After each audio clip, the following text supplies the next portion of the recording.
After a few days break, we are finally back with the second and last season of Better Than Mourinho. Last season, we ended in third position behind Chelsea and Arsenal. Arsenal won the league. And we still don't know, of course, if we are going to do better than Mourinho. Mourinho still have quite a few months left of the regular season. But as I said during the first season, there will be another season. It will be this season, the second season. And no matter how it goes, no matter if I get fired or if I win the league or if I end up in second position, no matter how it goes, this will be the last season of Better Than Mourinho. And the reason for me doing 2 seasons, as I said before, is that Mourinho, he had the first transfer window. That was his window. He managed to do his big signings, getting Pogba, Ibrahimovic to the club and things like that.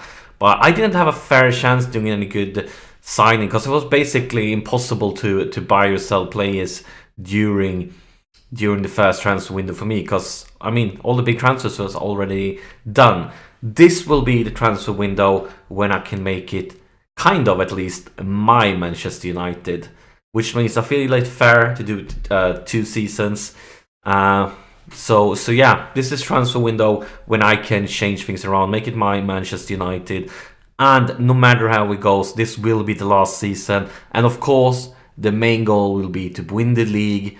But we are also in the Champions League, and that's going to be very interesting. But definitely, winning the league should be the main goal. But winning the Champions League, I mean, if you're in Champions League, you can't help yourself but wanting to win it, can you? And the first thing we're going to go through now is all the transfers, because I've been buying and selling quite a few players. First off, player leaving us is Rojo. Last season he was loaned out, and now we have sold him. And of course, there's like some clauses that amount might increase a bit. And next player we sold was Januzaj. I would actually like to say this. This is kind of a weird transfer window for me. Because normally when I play Football Manager, I love to build for the future. I very rarely buy like finished world stars. I buy talented players. I buy like a player with 4 or 5 star potential and start developing them myself through the seasons. But since this is the final season, there's kind of no reason for me doing that. Instead, I need to do it like the other way around. And that means I will do this like in a way that I normally don't do. Because this means I could sell like talented players like Januzaj and buy like finished products and players that's like 30 plus but still really good.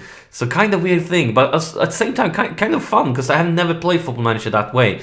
So that's why Januzaj is out. Probably would have tried to use him for a season or something else. See how he develops if that wasn't the situation. And we didn't get that much money for him. Of course, there's another clause sold, so it will be more than that. But still, I mean, I wouldn't have sold him for that price if this would have been normal. Say that we'll play for many seasons.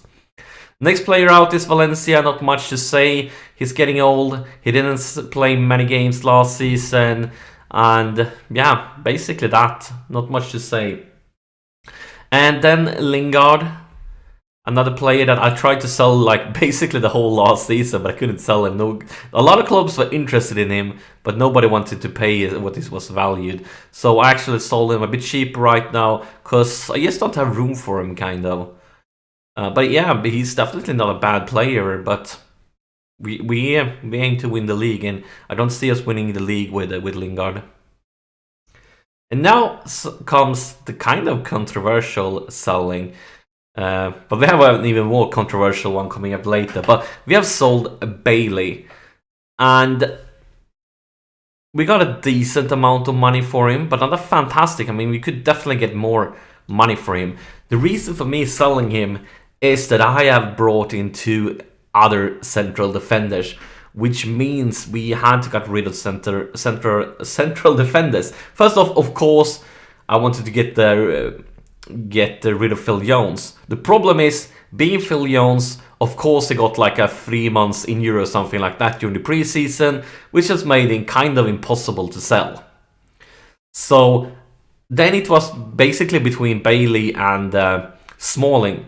And I have kind of a problem with we need English players in our squad, because you need to have a certain amount of homegrown players, and that's made like Smalling the winner between Bailey and Smalling. And the central defenders I brought in is, first off is Laporte, and secondly it's Godin. Godin is an example of a player that I normally probably wouldn't have bought, because he's 31 years old. I mean, Laporte is young, he's for the future, but Godin, he's 31 years old, which means I would probably have bought a younger one with a little bit of worse current ability, but a good potential, and then developed him. But this is one season's game right now for me, and Godin is really, really good. And he had a transfer like Salon Clasol, so they were forced to sell him.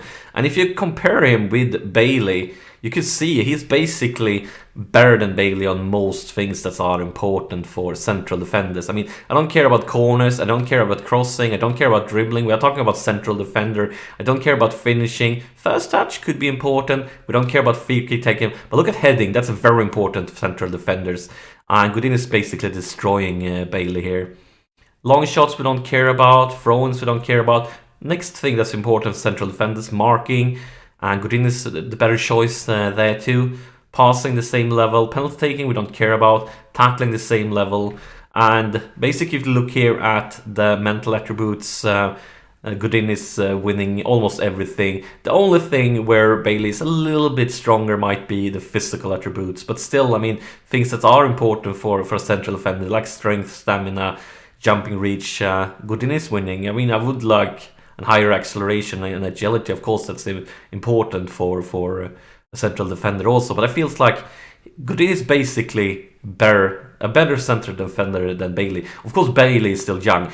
And if this will be a long essay of the captain, it will probably develop to maybe reach the same level as Godin. But for now, we are on the short sides, and Godin is the winner. Next player I bought is Luis Gustavo. Luis Gustavo, the reason for me buying him is we have a lot of like playmakers, but the only real defensive ball-winning midfielder we have had is Schneiderlin, which means whenever he's suspended, which is quite often, or injured, he's like basically the only choice, or when he's tired. Now we have Gustavo. He and Schneiderlin can rotate, and I feel that this is very good for us.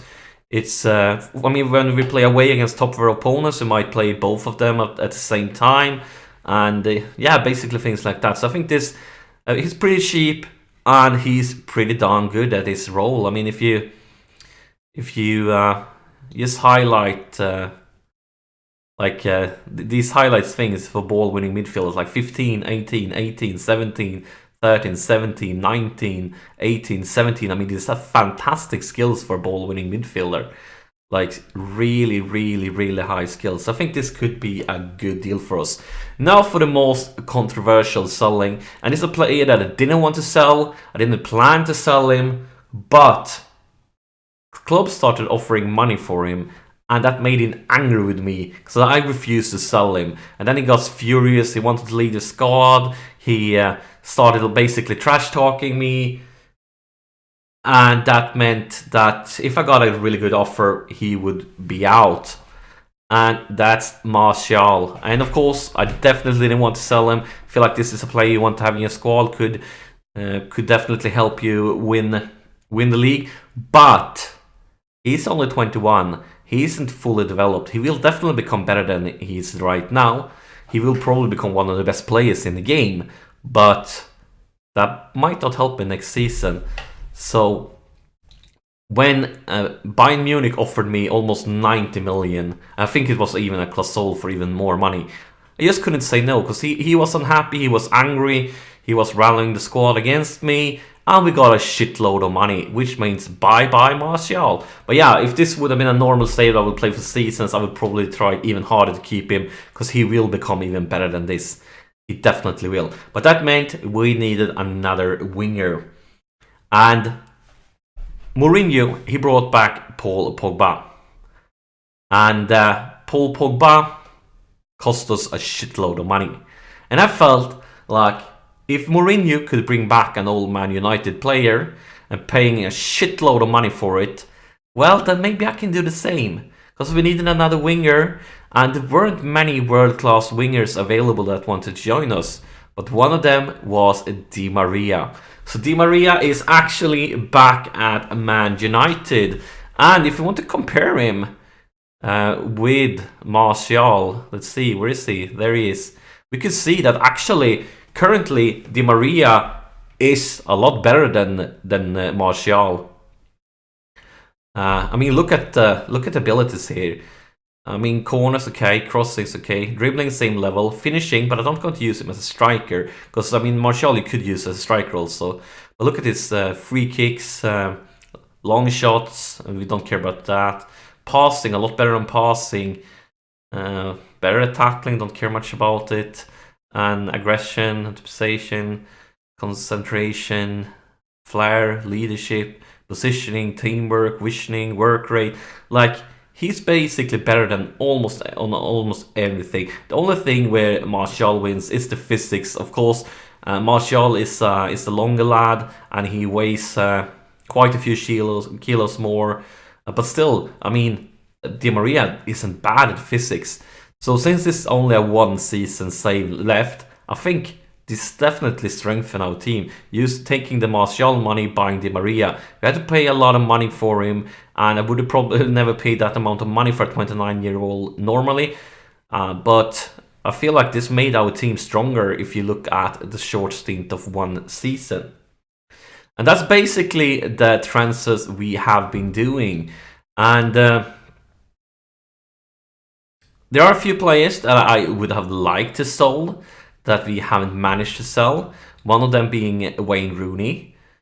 Because, I mean, he isn't bad, but he's earning a crazy amount of money, which just gives me a lot of trouble. Because I mean, our wage bill is really, really high.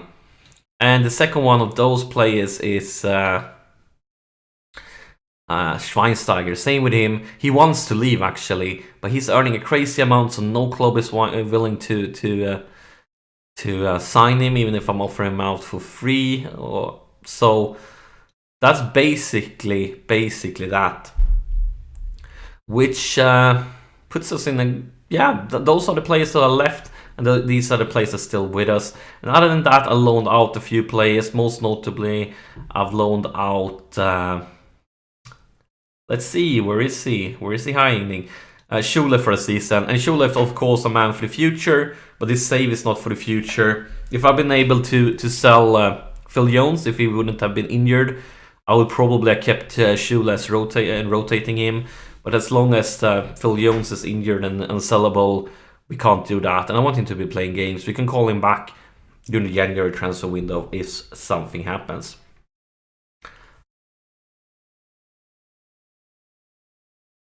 But I've been doing a lot of talking here. Let's check out. First off, we need to remember there's still some time left of the transfer window.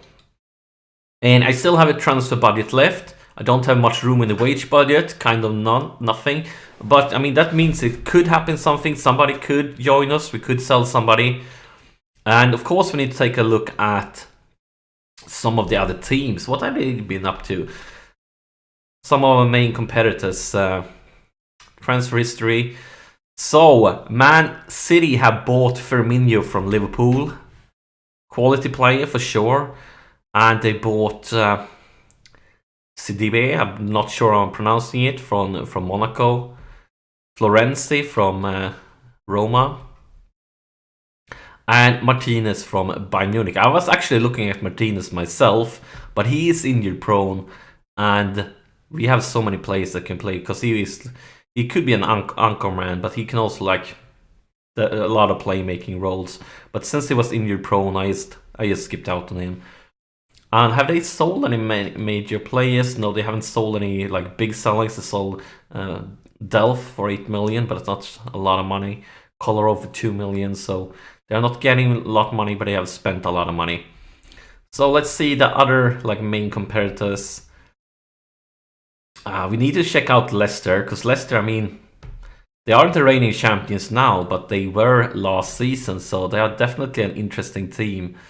So, well, they sold. They sold bought. I mean, they bought Duncan from Sassuolo. He looks pretty interesting and kind of young also.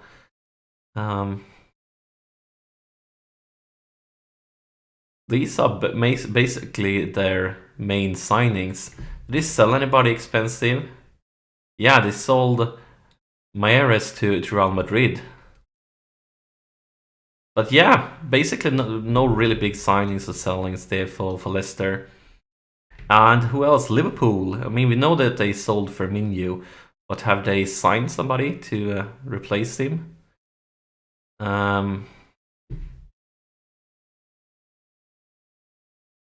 Yeah, sold Firmino, Wisdom. So basically, that's the only thing. And this is the guy they brought in, Duarte. Young talented player for the future. So nothing exciting going on at Liverpool. And Tottenham then. Tottenham was basically fighting for the top of the table for quite a long time last season.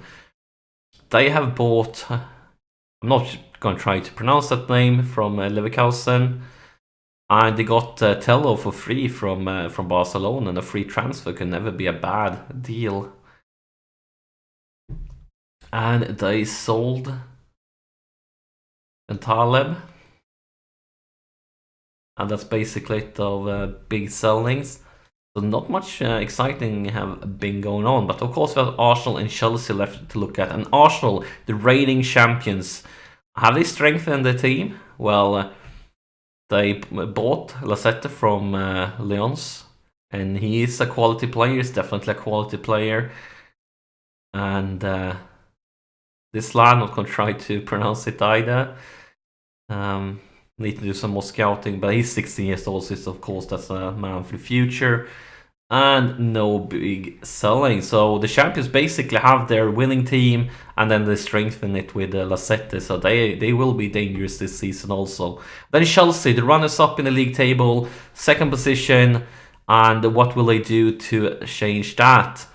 Well, they have one big signing, and that's Vasquez from Sevilla, and he is a quality player. But will he be enough to make them surpass Arsenal? I'm not sure, but he is definitely a good player. And who have they sold? They have sold Alonso to Juve, and that's basically the only selling. So we can say that the top two teams haven't. They kind of have the same team, and then they have strengthened it a small bit. We had the transfer window haven't closed yet. So things can still change. And taking a look at the schedule, we are starting off the season against Leicester, the former reigning champions.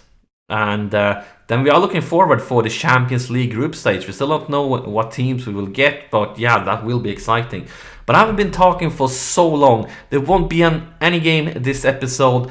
Next episode, we will start with the first game of the season against Leicester, playing them at home at Old Trafford, and we will see all those new signings. Have we overspent? Have we wasted our money? Or will it pay off? So make sure you tune in for the next episode for the Leicester game. As always, thank you so much for watching. Like and subscribe, and I see you during the next episode.